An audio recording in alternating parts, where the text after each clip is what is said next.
Good evening, आप देख रहे हैं पब्लिक ओपिनियन। मैं हूं सलमा कौसर। नाज़रीन, तहरीक इंसाफ की क़यादत में इस वक्त लड़ाई झगड़े चल रहे हैं। क़यादत का फुकदान नजर आ रहा है।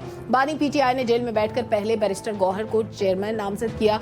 उसके बाद क्या हुआ कि शेर अफजल मरवत ने उनके बारे में कुछ ऐसी बातें कही जो शायद उनकी पार्टी के लिए नामुनासिब थी, जिस पर शेर अफजल मरवत को एक शो कॉज हुआ। उसके बाद उन दोनों की सुलह हुई, गले मिले, लेकिन एक चपकलिश अभी भी पार्टी के अंदर मौजूद है। उसके बाद दूसरी बार बैरिस्टर गौहर को बानी पीटीआई ने नामजद किया, बैरिस्टर अली जफर को। बैरिस्टर अली जफर ने यह कहकर माजरत कर ली कि वो एज चेयरमैन परफॉर्म नहीं कर पाएंगे क्योंकि वो बानी पीटीआई के केसेस लड़ रहे हैं। मफादात का टकराव आ जाएगा। बतौर चेयरमैन वो कभी नहीं चाहेंगे कि बानी पीटीआई जेल से रहा हूं, और इसलिए वो चाहते हैं कि वो बानी पीटीआई को जेल से निकालने के लिए अपनी तमाम तर कोशिशें सर्व करें।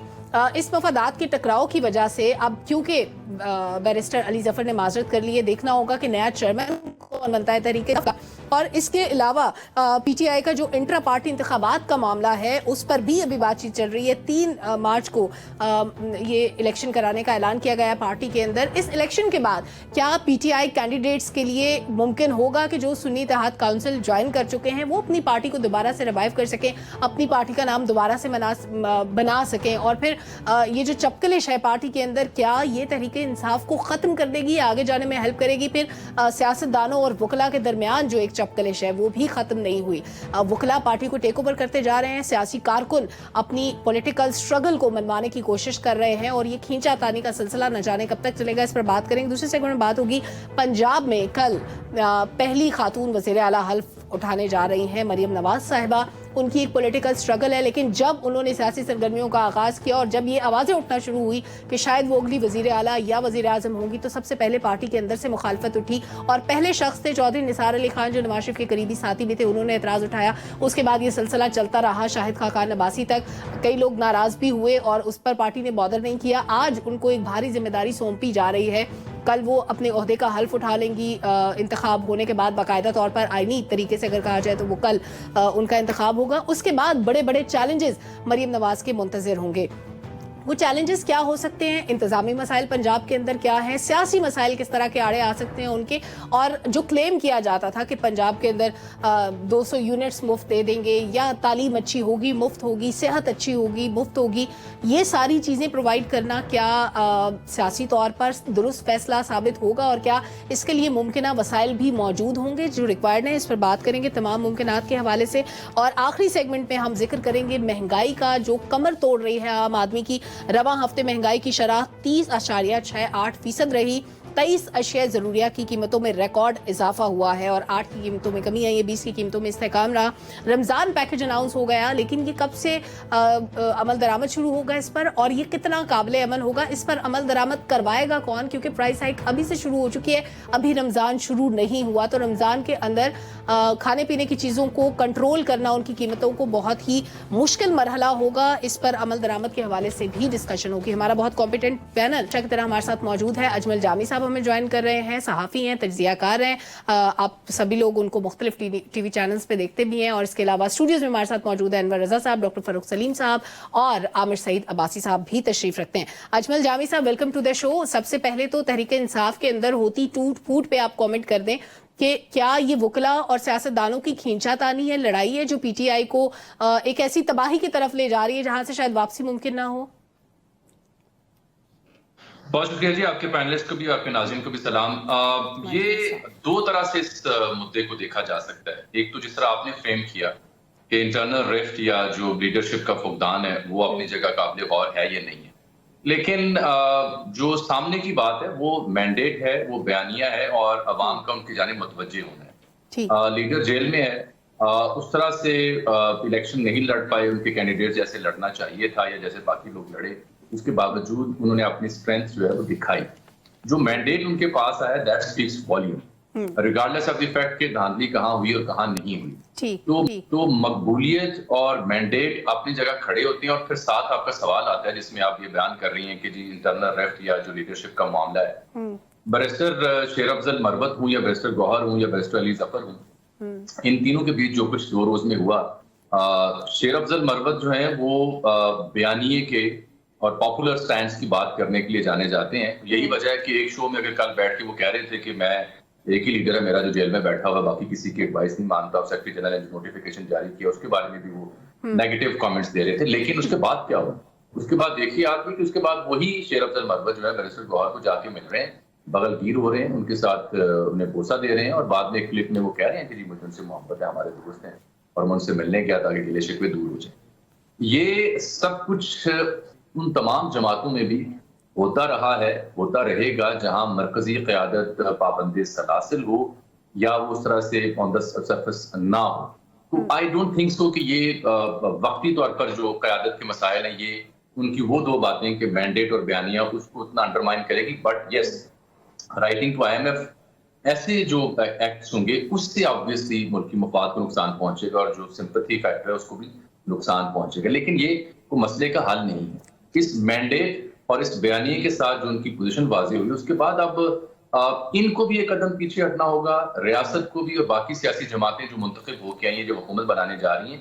This stand still situation can not run मोर। ये ऐसे चल नहीं सकती स्टैंड स्टिल सिचुएशन, बिकॉज इस बंदोबस्त से, सिस्टम से, इस सारे निज़ाम के जारी रहने से ना मुझे काम शहरी के तौर पर सियासी सुकून मिलेगा, सियासी इस्तेहकाम मिलेगा, ना मुआशी इस्तेहकाम मिलेगा।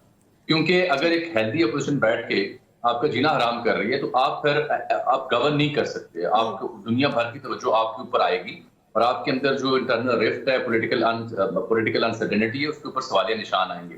जो मालियाती इदारे हैं, जो इन्वेस्टमेंट करने वाले इदारे हैं, ये ममालिक हैं, वो भी तहफ़्फ़ुज़ात का शिकार होंगे। चाहे वो नवाज शरीफ साहब के दौर में इमरान खान साहब का धरना हो, तब भी देखे ना, चीन का विजिट था, नहीं हो पाया, क्यों? पॉलिटिकल अनसर्टेनिटी है।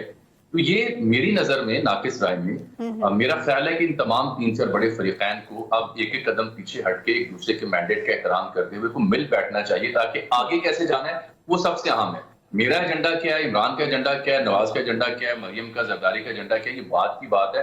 पहले अवाम के एजेंडे को फौकियत दी जाए कि वो अनरेस्ट में है, वो महंगाई की लहर में है, 3 वक्त का खाना खाने वाला 2 वक्त के खाने खा रहा है, 2 वक्त की रोटी खाने वाला 1 वक्त की रोटी पर मजबूर है, मुलाजमतों के मौके नहीं है, और जो उसके साथ जो शरह महंगाई अफरात-ए-ज़र वो कहाँ रिकॉर्ड जा चुकी है। उस सब वो अगर मुद्दा नंबर 1 फौकियत होगा मेरी क़यादत का, तो वाक़अतन ये फिर एक दूसरे के साथ बैठ सकेंगे। तो मिनिमम जो पॉसिबल एजेंडा है वो ड्राफ्ट करें, डिजाइन करें कि इसके तहत रहते हुए हम सियासत भी करेंगे और आवाम की फिक्र भी करेंगे। बसूरत दीगर तो वही रंडी रोना जारी रहेगा, जो मैं भी रो रहा हूँ, आप भी रोगी। अब बिल्कुल ठीक है, यानी ये बहुत अच्छी सजेशन है कि सबको मिलकर बैठना चाहिए। लेकिन आपकी गुफ्तगू में मेरे लिए एक सवाल रह गया, मैं चाहती हूँ अनवर साहब उसका जवाब दे दें। अनवर साहब, जामी साहब ने कहा कि ये होता है जब टॉप टियर लीडरशिप जेलों में हो। बाकी पार्टीज में और इनमें तो फर्क है ना, उनमें मौरूसी सियासत थी, वहां पर मतलब क्योंकि फैमिली पूरी ऑन करती थी, किसी का बेटा, किसी का भाई, कोई ना कोई, तो उससे फर्क ये पड़ा कि उन्होंने पार्टी को संभाला, पार्टी को बुरे वक्त में बहरानों से निकाला। लेकिन यहाँ पर सबके अपने मफादात हैं। बहनें खान साहब की वो अलहदा एक एजेंडा लेकर वो अलहदा पॉलिटिक्स कर रही हैं, जो पार्टी के अंदर जो वकला टेक ओवर कर रहे हैं, वो पार्टी के अंदर जो सियासी कारकुनान मौजूद है, उनके लिए एक अलहदा कंसर्न की बात है। देखिए सलमा, हमें जिन्नात का जिक्र नहीं किया, जिन्नात भी है, मुकलात को हम नजरअंदाज हमें यहाँ पर यह समझने की ज़रूरत है कि इमरान खान साहब जब सियासत में, जब वो प्राइम मिनिस्टर बने और उन्होंने ये कहा कि वो मौरूसी सियासत पर यकीन नहीं रखते, और दूसरी बड़ी वजह यह है कि उनकी बहनों और उनकी जो अहलिया है उन पर भी जो करप्शन के इल्ज़ामात लगे, शायद ये भी वजह थी कि उन्होंने अपनी बहनों या फिर अपना अहलिया को आगे नहीं आने दिया, ये एक वजह थी। अब आते हैं इमरान खान की अपनी सियासत की तरफ। ये बिल्कुल वन मैन शो है, क़यादत का फुकदान है पाकिस्तान तहरीक इंसाफ में। उसकी बुनियादी वजह यह है कि एक तो मौरूसी सियासत नहीं है, उन्होंने अपनी फैमिली को, अपने बेटों को, अपनी अहलिया को या अपनी बहनों को आगे नहीं किया, और दूसरी बात आप इस पर आइए कि पाकिस्तान तहरीक इंसाफ के अंदर 2 सेगमेंट्स हैं, एक तो वकला का और एक सियासतदानों का। सियासतदान जेलों में हैं और उन पर इमरान खान साहब ने रिलाई नहीं किया। वकला पर इसलिए रिलाई किया कि वो उनके केसेस भी देखेंगे और वो जो समझते हैं कि एस्टेब्लिशमेंट के सामने खड़े होंगे, तो उनका ख्याल ये था कि वो एस्टेब्लिशमेंट के सामने यही वकला खड़े हो सकते हैं, इस निज़ाम को वही चैलेंज कर सकते हैं। अब वकला के दरमियान भी रिफ्ट पाई जाती थी। शेर अफजल मरवत को अगर देखें तो वो जो बयानियां लेकर चले, वो स्ट्रीट पार की बात करते थे, वो एस्टेब्लिशमेंट को चैलेंज करने की बात करते थे। यही वजह है कि अगर आप देखें कि KPK में लोग निकले भी और उसका किसी हद तक पाकिस्तान तहरीक इंसाफ को फायदा भी हुआ। दूसरी जानिब अगर आप केसेस को देखें तो बैरिस्टर गौहर ने और अली जफर साहब ने उनके केसेस को खान साहब के बड़ा अच्छी तरह उन्होंने परसू किया और आगे लेकर चले। ये साहब ने क्या किया? जी, मरवत साहब ने स्ट्रीट पार्क पर यकीन रखा, उन्होंने शोर शराबे की सियासत की, उन्होंने लोगों को मार कुटाई की बात की, उन्होंने एस्टेब्लिशमेंट के खिलाफ गुफ्तगू की और लोगों को केपीके में बाहर भी निकाला। इसका तहरीक इंसाफ को फायदा भी हुआ, ऐसी बात नहीं है इसका फायदा नहीं। लेकिन अगर आप एक बात करें इनके दरमियान रिफ्ट क्या थी, जरा आप इंतखाबात से पहले की बात कर लीजिए कि जब टिकटों की तकसीम का मामला आया तो मैं बिल्कुल आपको बताता हूं कि वकला के दरमियान ये बात हुई कि इल्जामात लगे कि पैसे लेकर और गाड़ियां मांगकर या फिर आपने टिकटों की तकसीम की बात की।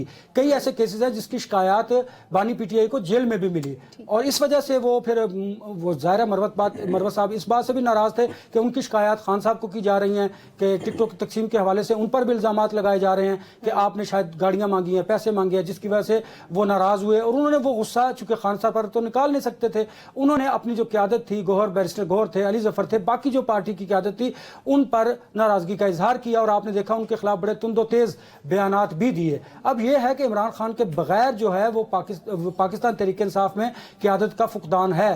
तमाम जो लोग हैं, जो लीडरशिप है सेकंड टियर की, वो एक दूसरे पर इल्जामात लगाते हैं, एक दूसरे को तस्लीम नहीं करते। उसकी बुनियादी वजह यह है अना का मसला है, वो खुद समझते हैं कि हमारा स्टेचर शायद एक दूसरे से ज्यादा बड़ा है, ये भी एक वजह है। और दूसरी वजह यह है कि लीडरलेस जब पार्टी होगी तो उसमें इस तरह के इख्तलाफात सामने आएंगे जो हमें पाकिस्तान तहरीक इंसाफ में देखने में आ रहे हैं, क्योंकि हर शख्स ने वहां पर अपनी एक जमात बना रखी है, अपनी 1.5 इंच की मस्जिद कायम कर रखी है, उन्होंने उसमें अपने अपने लोगों को शामिल कर रखा है। इस तमाम सूरत हाल की वजह से पाकिस्तान तहरीक इंसाफ इस नहज पर पहुंची है। लेकिन अगर हम बात करें उनके बयाने की, तो मरवत की जो बात थी उसकी बयानिए की वजह से पाकिस्तान तहरीक इंसाफ को फायदा भी पहुंचा है। अब देखना यह है कि अब आपको इन तमाम जो इंतखाबात से पहले और इंतखाबात के बाद की आपकी जो सूरत हाल थी उससे आपको निकलना होगा। अब आपको अदलिया के सामने पेश होना पड़ेगा, अब आपको पार्लियामेंट के अंदर जाकर एक स्ट्रॉन्ग अपोजिशन का किरदार, तर्ज सियासत तब्दील करनी होगी।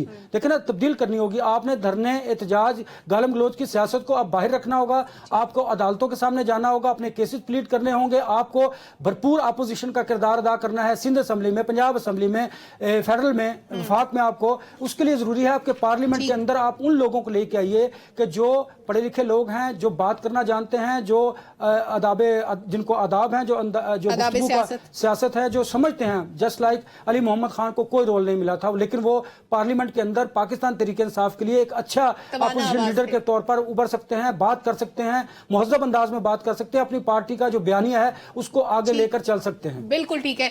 डॉक्टर साहब, अगर मैं ये पूछूं आपसे कि पीटीआई का सबसे बड़ा दुश्मन कौन है, तो आप किसका नाम लेंगे? देखिए, पीटीआई की जो सबसे बड़ी ताकत है उसका नाम इमरान खान, और जो उनकी सबसे बड़ी कमजोरी है उसका नाम भी इमरान खान। कैसे? सबसे बड़ी आप सोचिए कि जो बानी पीटीआई के हैं, उनकी जो सोच है, वो जो हिकमत अमली अपनाते हैं, वो जो इकदामात उठाते हैं, अभी आईएमएफ का जिक्र किया गया कि खत लिखने वाला मामला, मई 9 को आप वापस ले लीजिए। दुनिया भर में मुझे कोई बड़ी सियासी जमात इंसानी तारीख में नहीं मिलती जिसने अपनी फौज के ऊपर हमला कर दिया हो। अब ये सोच किसने सोची? आप सोचिए कि 76 साल पाकिस्तानी तारीख में मुझे 2 सियासी जमातें या 2 ग्रुप्स ऐसे मिले हैं जिन्होंने पाक फौज के ऊपर हमला किया, एक टीटीपी और दूसरी पीटीआई। तो सबसे बड़ी दुश्मन जो है वो बानी पीटीआई की अपनी सोच, अपनी हिकमत अमली जो उन्होंने तारीखी तौर पे हमें दिखाई। देखिए, 2018 में एक बहुत बड़ा ब्रांड था, इमरान खान ब्रांड था, बहुत ताकतवर ब्रांड। उनका पैगाम बड़ा पावरफुल था, करप्शन के खिलाफ बोला करते थे कि बाकी लीडर जो हैं बड़े करप्ट हैं। वो पैगाम उस वक्त बड़ा ताकतवर था। इस्टेब्लिशमेंट उनके साथ खड़ी थी, मीडिया भी उनका साथ दे रहा था। उनको इतनी सुनहरी अपॉर्चुनिटी मिली थी, वो क्या कुछ नहीं कर सकते थे। हुआ क्या? उन्होंने कि आधे से ज्यादा पाकिस्तान बाजार के हवाले कर दिया, ठीक, उन्होंने इकोनॉमी का हाल बुरा कर दिया, और उन्होंने खारजा पॉलिसी के ऊपर भी तकरीबन हर एक से लड़ाई ले ली। तो इसलिए मैं शुरू से कह रहा था कि सबसे बड़ी ताकत भी वही है शायद, और उस ताकत के साथ उन्होंने गलत फैसले भी किए। ताकत के साथ उन्हें गलत फैसले करते वो सबसे बड़े दुश्मन जो हैं पीटीआई के, वो खुद ही साबित हुए। बिल्कुल ठीक है। अच्छा, अब्बासी साहब के पास जाने से पहले अजमल जामी साहब कुछ कह रहे थे। जी अजमल साहब। डॉक्टर साहब ने बड़ा अच्छा एक जुमला बोला, उसी में इस पूरे दरिया को कूजे में बंद कर दिया कि वो सबसे बड़ी ताकत अगर इमरान खान साहब है तो सबसे बड़ी कमजोरी और खामी भी वही है, और उसको उन्होंने बड़ा अच्छा एक्सप्लेन कर दिया। मैं इस पे कॉम्प्लीमेंट पेश कर रहा था कि डॉक्टर साहब ने बहुत उम्दा बात की। ٹھیک زبردست ہو گیا. اچھا عباسی صاحب, ان سارے حالات میں جن خامیوں کا, کمزوریوں کا تذکرہ ہم کر رہے ہیں, آپ کو لگتا ہے کہ اچھی اپوزیشن کا کردار پی ٹی آئی ادا کر پائے گی اسمبلیوں کے اندر؟ دیکھیں, پی ٹی آئی کوئی اور کام اچھا کرے نہ کرے, اپوزیشن بہت اچھا کرتی ہے. وہ پارلیمنٹ کے باہر ہو, پارلیمنٹ کے اندر ہو, وہ تو بھرپور طریقے سے وہ کرتے ہیں. وہ 2013 میں بھی انہوں نے پوری طرح سے ایک سٹرانگ اپوزیشن کی, اور جب وہ 2018 میں حکومت میں تھے تو اس وقت بھی ان کی بہت سی ایسی موومنٹس لگتی تھی جس سے لگتا تھا کہ شاید وہ بھی اپوزیشن میں ہی ہیں, کیونکہ اس وقت بھی وہ مطالبات کرتے تھے اور کہتے تھے کہ یہ ہونا چاہیے, یہ ہونا چاہیے. تو انہیں بتایا جاتا تھا کہ آپ حکومت میں ہیں, یہ آپ نے کرنا ہے. تو بات یہ ہے کہ جس طرح آپ نے بات کی نا کہ پی ٹی آئی کے اندر رفٹس کتنی ہیں, بات یہ ہے کہ تحریک انصاف جن چیلنجز سے گزری ہے پچھلے تقریباً 8 ماہ میں یا 10 ماہ میں, اس کے بعد جو 8 فروری کو ہونے والے انتخابات ہیں, میرا خیال ہے کہ پی ٹی آئی کو ایک نئی زندگی ملی ہے, ایک نئی پاور ملی ہے. اور یہ ثابت ہوا ہے کہ تحریک انصاف, بہت سے لوگوں کا یہ خیال تھا کہ شاید وہ ٹوٹ پھوٹ کا شکار ہو جائے گی. جو کیسز ہوئے, جو لیڈرشپ کے ساتھ ہوا, جس طرح ان کی کنوکشنز ہوئیں, جس طرح فیملی کے اندر آڈیو لیکس کے ذریعے کچھ لڑائی جھگڑے کی بھی کوشش کی گئی, پارٹی کے اندر لڑائی جھگڑے کی کوشش کی گئی, ان ساری باتوں کے بعد بھی ٹکٹوں کی تقسیم کے اوپر بہت سے تنازعات تھے, لیکن ان کے بعد بھی 8 فروری کو یہ ثابت ہوا کہ تحریک انصاف کی جو لیڈرشپ ہے اور اس میں جو بانی پی ٹی آئی ہیں وہی پوری طاقت ہیں, اور وہی فیصلہ کرتے ہیں, اور وہ جس کے بارے میں فیصلہ کر دیں پھر وہ کسی کی بات نہیں سنتے, پیچھے نہیں ہٹتے. اسی طرح انہوں نے جو بیرسٹر گوہر کا انتخاب کیا تو اس کی 2 بنیادی وجوہات تھی. ایک تو بیرسٹر گوہر کیونکہ ذاتی طور پہ بہت ہی سنجیدہ اور بہت ہی پروفیشنل آدمی ہیں, اور اس کے ساتھ ساتھ وہ قانونی طور پر بھی چیزوں کو سمجھتے تھے, تو ان کی چوائس کی گئی, انتخاب کیا گیا. لیکن جو پی ٹی آئی کا ایک طرز سیاست ہے وہ بیرسٹر گوہر صاحب نہیں کر سکے. جتنا ایگریسو, جتنا اٹیکنگ اور جتنا مؤثر طریقے سے چیزوں کو لے کر چلنا, وہ بیرسٹر گوہر صاحب نہیں کر سکے, اور اسی وجہ سے یہ فیصلہ کیا گیا کہ انہیں تبدیل کیا جائے. اب بیرسٹر علی ظفر صاحب جو ہیں وہ بھی بہت منجھے ہوئے, کیونکہ پارلیمنٹیرین ہیں, سینٹ میں وہ رہے ہیں, اور بہت ہی زیادہ پروفیشنلی وہ لے کر چیزوں کو چلتے ہیں. ان کو بھی یہ لگتا ہے کہ شاید وہ بھی ان چیزوں کو اس ٹیمپرامنٹ کے ساتھ اور اس ٹیمپو کے ساتھ نہ لے کے چل سکیں جس طرح پی ٹی آئی چاہتی ہے.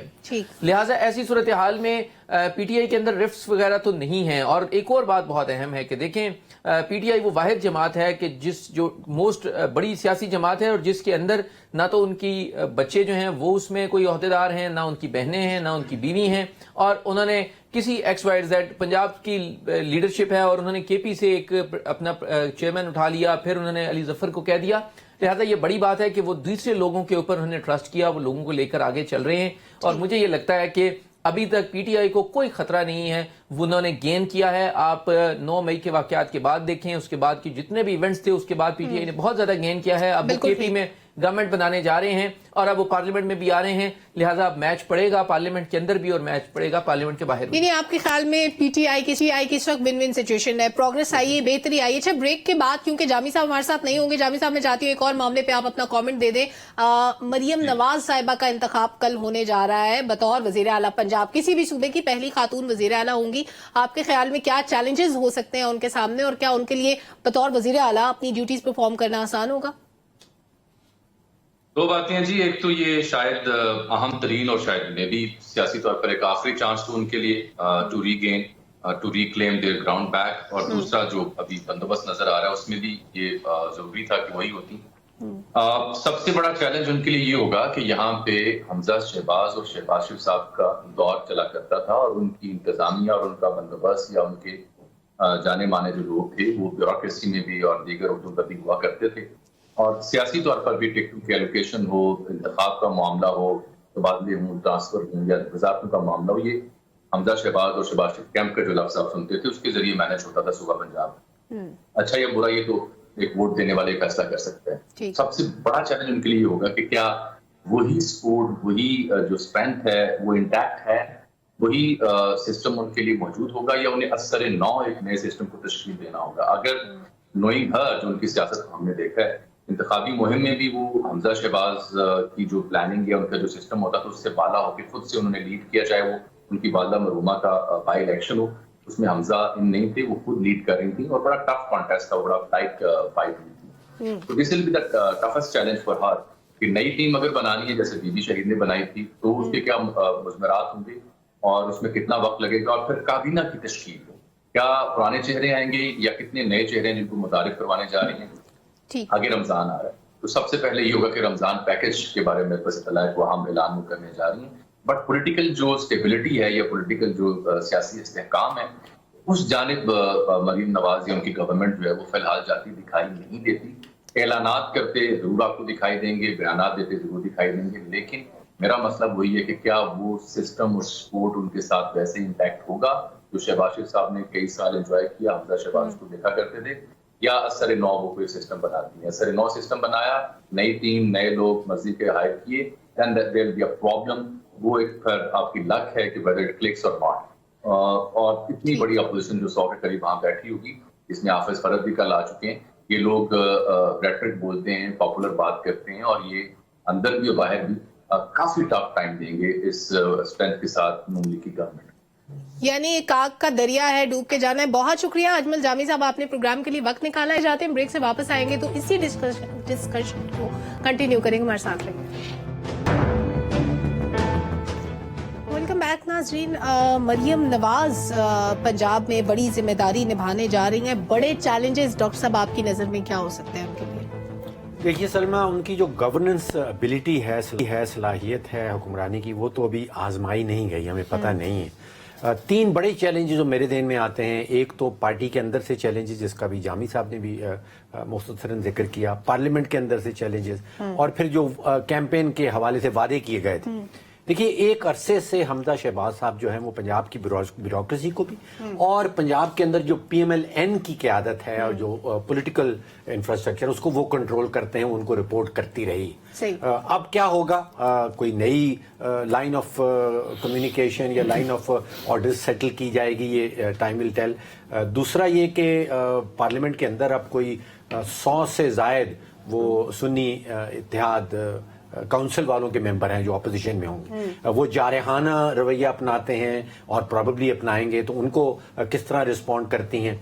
फिर जो वादे किए गए थे कैंपेन्स के अंदर, उसमें IT सिटीज़ बनाने थे, उसमें सेहत का, हेल्थ केयर का इंफ्रास्ट्रक्चर बनाना था, उसमें सड़कें, पुल और फ्लाईओवर्स। अब इन सब के लिए पंजाब के पास पैसे होंगे, उनके बजट के अंदर पैसे होंगे या नहीं होंगे? तो ये 3 बड़े चैलेंजेस मेरे ध्यान में। 3 बड़े चैलेंजेस आपकी नजर में सामने। हमजा शहबाज साहब का रेफरेंस अब्बासी साहब हमेशा आ जाता है। हमजा शहबाज को ही नवाज शरीफ भी पहले अपना सियासी जानशीन समझते थे, लेकिन 2013 से 18 के दरमियान ऐसा क्या हुआ कि मरियम नवाज ने रिप्लेस किया हमजा शहबाज को?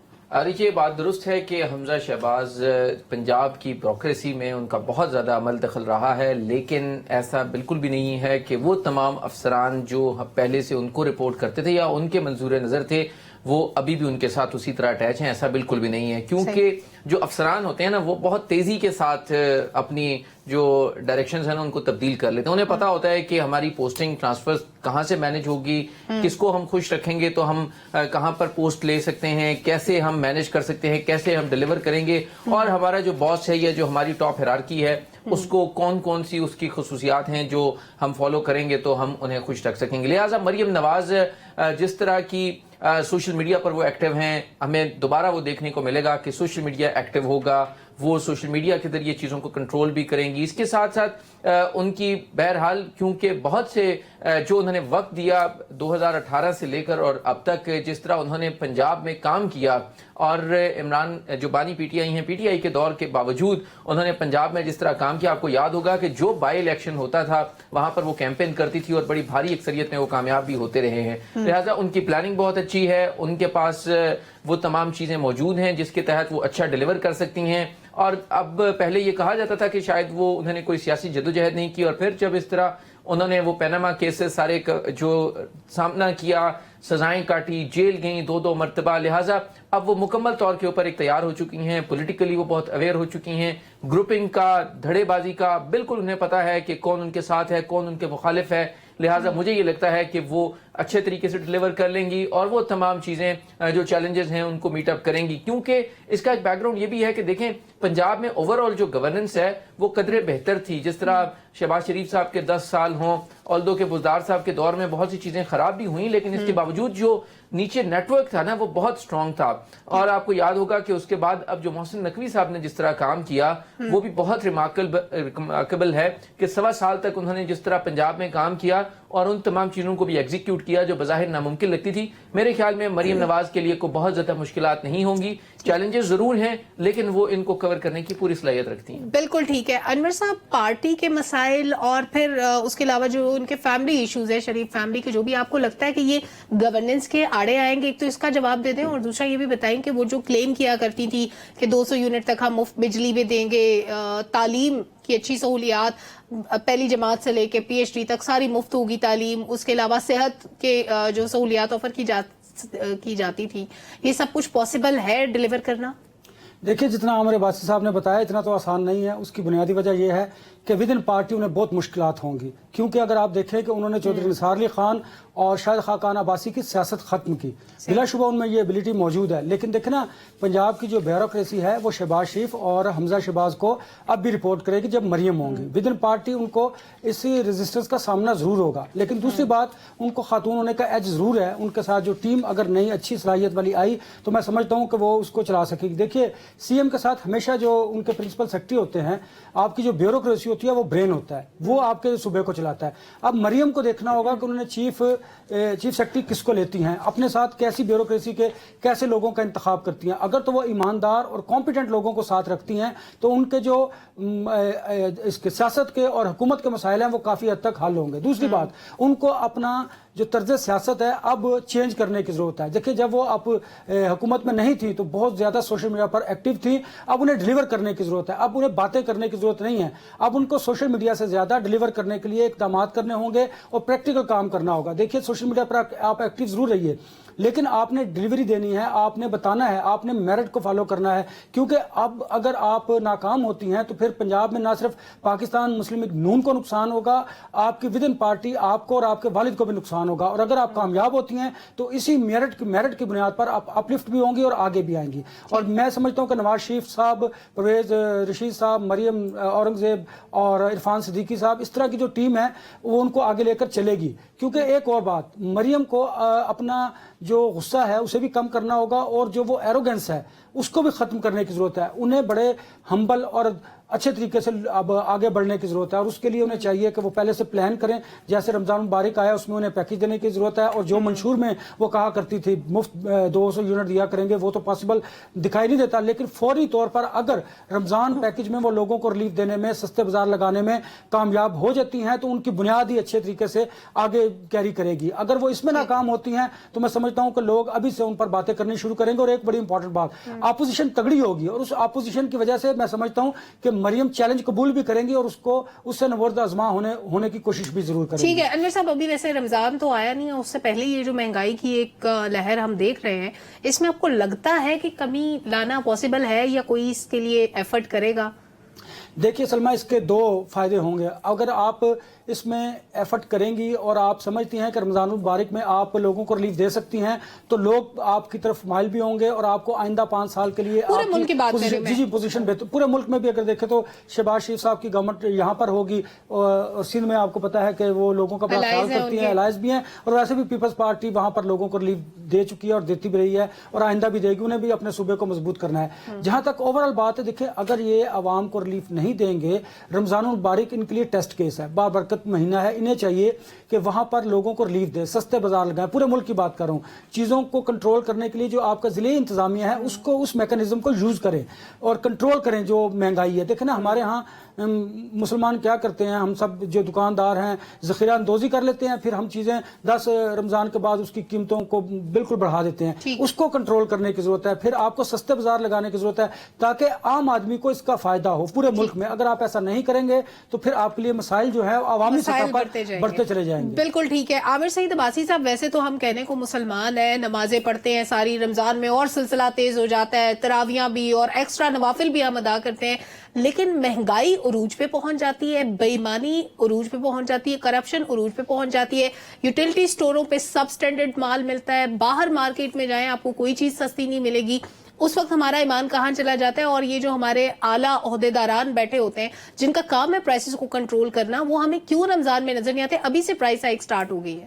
دیکھیں، آپ نے جو بات کی نا کہ مہنگائی بہت ہے، ابھی تو مہنگائی ہے ہی نہیں. بعض لوگوں کا یہ خیال ہے کہ اصل مہنگائی آئندہ آنے والے دنوں میں آئے گی اور اس کے دو بنیادی فیکٹرز ہیں. ایک تو बुनियादी तौर पे जो रमज़ान मुबारक का आने का आपको पता है कि उसमें तो बिल्कुल ही प्राइसेस जो है वो मज़ीद बढ़ जाती हैं, और उसके साथ साथ जो IMF के साथ जिस तरह हमारी चीज़ें चल रही हैं और हमने लेकर जाना है, तो उसमें तो बिल्कुल इन्फ्लेशन बढ़ेगी और ये सारी चीज़ें बढ़ेंगी।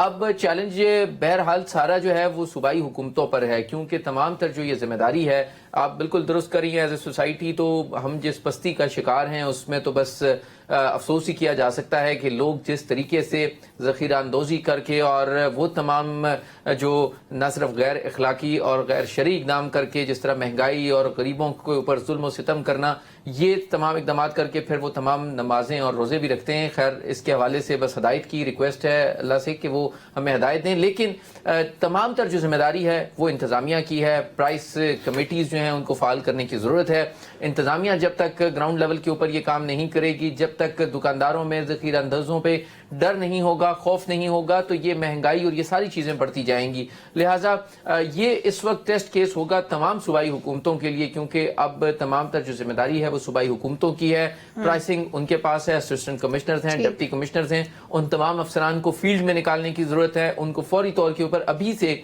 उन तमाम चीज़ों की जो मार्केट्स में अवेलेबिलिटी है उसको यकीनी बनाने की ज़रूरत है कि ताकि आइंदा आने वाले 10 से 15 दिनों में शॉर्टेज ना हो, क्योंकि पहले चीज़ों को गायब किया जाता है, शॉर्टेज की जाती है और फिर उनको महंगा किया जाता है। सो अभी से उस पर वर्किंग करने की ज़रूरत है। लिहाजा ये हुकूमत साजी के बाद जो सबसे बड़ा चैलेंज होगा वो यही है कि जो प्राइसेस कंट्रोल करने की ज़रूरत है और महंगाई के ऊपर काबू पाने की ज़रूरत है। लिहाजा ये तमाम जो सूबाई हुकूमतें बनने जा रही हैं उनके लिए सबसे बड़ा चैलेंज जो है वो इस वक्त चैलेंज होगा महंगाई को कंट्रोल करना। डॉक्टर साहब, रमज़ान से पहले ही महंगाई क्यों ज़्यादा हो जाती है?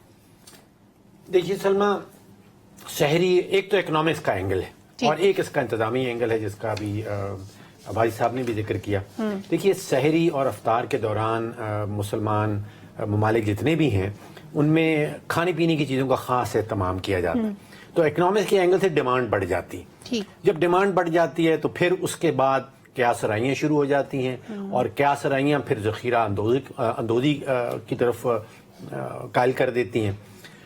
ज़रूरत इस चीज़ की है कि दो ग्रुप्स जो हैं, ज़ख़ीरा अंदोज़ और मुनाफाखोर, कवानीन एग्जिस्ट करते हैं, इन दोनों को सजाएं मिलनी चाहिए। और शायद भाई साहब ठीक कह रहे हैं कि ये जुरिस्डिक्शन जो है ये सूबाई हुकूमतों की है कि उनको सजाएं दी जाएं। इकोनॉमिक्स का एंगल जो है उसको कवर करने के लिए स्ट्रेटेजिक रिजर्व जिसको कहते हैं वो हुकूमत रख सकती है कि रमज़ान के दौरान वो इशू किए जाएं, चाहे वो आटे की बात हो या तेल की बात हो, घी की बात हो। यूटिलिटी स्टोर्स कॉर्पोरेशन को रमजान पैकेजेस देते हैं, वहां पे तो हमने देखा काम नहीं करते, बिल्कुल।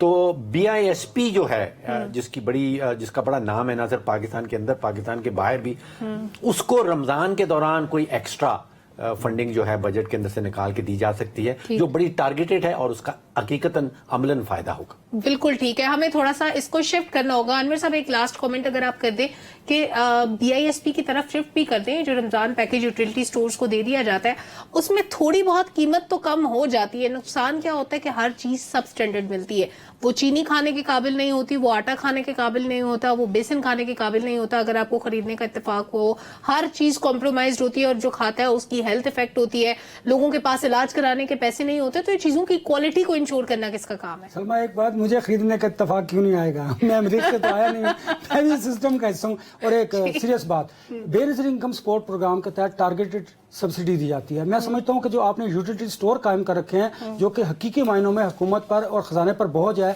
आप वो पैसे बेनज़ीर इनकम सपोर्ट प्रोग्राम में दीजिए। वो पैसे अगर आप माह रमजान में उन लोगों को जो टारगेटेड सब्सिडी हासिल करते हैं आप कैश में दें तो वो खुद अपनी मर्जी से अगर चीज़ें खरीदें। मैं समझता हूँ कि हकदारों को उनका हक भी मिलेगा। और जो IMF के साथ आप डील करने जा रहे हैं, अगर आप ये काम करेंगे तो मैं समझता हूँ इसका आपको फायदा भी होगा, इस हवाले से भी इकोनॉमिकल फायदा भी होगा। और अगर आप माशी तो उसके लोगों को हकीकी मायनों में सब्सिडी देना चाहते हैं तो वो सही मायनों में बेनज़ीर इनकम सपोर्ट प्रोग्राम के तहत उन लोगों को डोर स्टेप में उनको ये फैसिलिटी बिल्कुल ठीक है। और BISP आप कुछ ऐड करना है शॉर्टली? देखिए, IMF भी जो है ना वो कभी भी ये नहीं कहता कि आप गरीबों के लिए कोई प्रोग्राम ना करें। IMF तो हमेशा से ये कहता है कि आप गरीबों को टारगेटेड सब्सिडी दें। ये कौन सी सब्सिडी है जो अमीर भी वही ले रहा है, गरीब भी वही ले रहा है, मिडिल क्लास भी वही ले रहा है। और BISP का फायदा ये कि उनके पास डाटा ऑलरेडी मौजूद है तो वो बेहतर तौर पे इंप्लीमेंट कर सकते हैं। तमाम शुक्रिया। पब्लिक ओपिनियन का वक्त खत्म हुआ, इजाजत दीजिए, अल्लाह हाफिज।